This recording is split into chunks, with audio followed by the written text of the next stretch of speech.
Welcome everyone. In this video I'm going to show you how to take a piece of music and some clips and attach those clips using markers to the beat points in that music so that your transitions occur at specific beat locations within that music to give the transitions emphasis. In addition, we're going to take a look at ways of bringing clips down to the storyline, using them as connected clips, and we're also going to take a look at the trim tool to help us to position the content of the clip at exactly the start and end location that we want. So let's get started. As you can see, I've created a new library with an event with clips in it and an event with a movie in it. So to make sure we're working on that movie, I'm going to double click it. That'll make sure that it's down here in the movie area, the video area. And let's go back to clips. So the first thing let's do is let's grab my first clip, drag it down. This is the clip we're going to use to start this with. Now I'm going to bring down a piece of music that I want to work with. Click on it, drag it down, and I'm going to drag it to the far left. And notice how the music has attached itself to this first clip. The first clip, of course, is the main storyline. This dark area represents that storyline. Now the next thing I want to do is I want to set up markers at each of these points in the music. We're only going to do 4 or 5 of these just to show you how. I'm going to select the audio track, the music. The place that I'm going to be setting the markers is where the music has a downbeat or a transition that I want to match the clip to. So let's listen to a couple.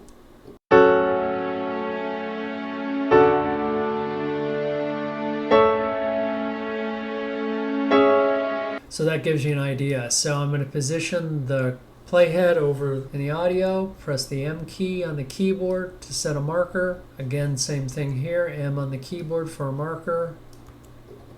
And I'm going to do a few more of these. Okay, that's enough for this example. So now I want this clip to start right where this first marker begins. But if I do this, notice what happens. Right click on this and I lift from storyline. So this puts a gap right here. Now I can click on this and drag it to the right. And because I have snapping turned on, it'll snap to that first marker. Now come on over here to the right.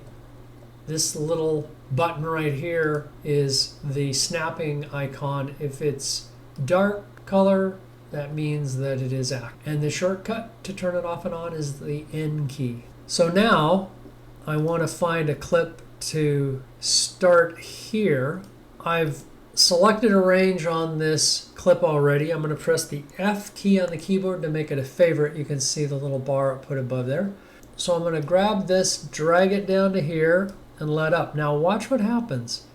When I drag my playhead across there, we want the bridge scene to be showing now, not this alley scene. One of the things that we can do is we can position the playhead right here, select the clip, and go to the keyboard and hold the Option key down and press the right square bracket. Now it's transitioning the way that we want. Let's select the clip, do an Option right square bracket, that'll cut that. Come back up here and decide what we want next out of this clip. So I'm going to turn on the skimming tool by clicking on this little button here. I'm going to skim across until I find a starting point that I want. I'm going to have it overlap the bridge a little bit. I'm going to go to the keyboard and press an I for the in point and drag right until I'm happy and press an O for the out point, and I'm going to drag that down. Do the same thing. We'll turn the skimming tool off so it doesn't mess with the playhead. We'll do an Option right square bracket, and that will trim that to there. Now notice that it stops before it actually shows the ship, and I really like the ship, so I'm going to come up here, click on the drop down arrow next to the arrow tool and choose trim. You can see I could also type a T on the keyboard.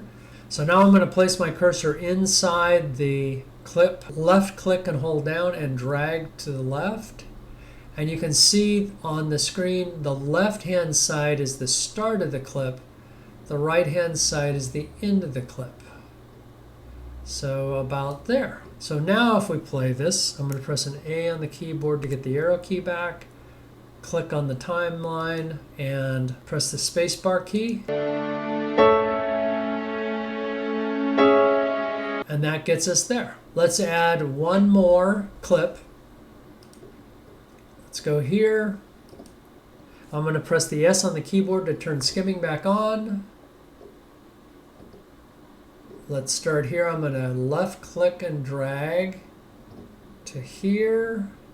Let up, press the F on the keyboard to make that a favorite. Drag that down. And so it looks like this now. Now this clip transitions across a couple of these markers. And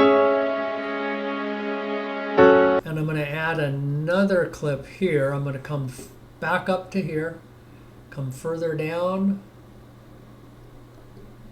left click, drag, let up, drag down, and this time I'm connecting the clip to the primary storyline. So it's not the primary storyline, but it is connected to the clip below it to the storyline. So the transition looks like this.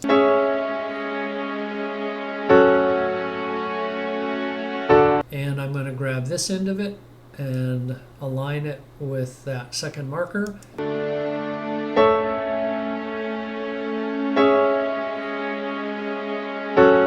And as you can see, we can lay multiple clips across the top of this to create more interest in the video that we're creating.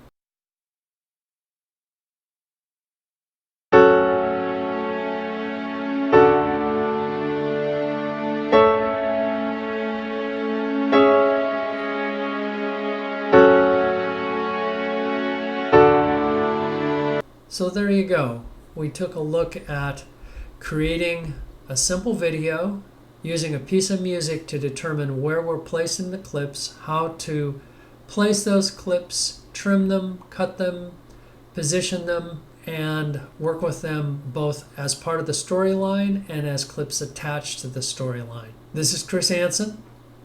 I hope you found this video helpful, and thanks for watching.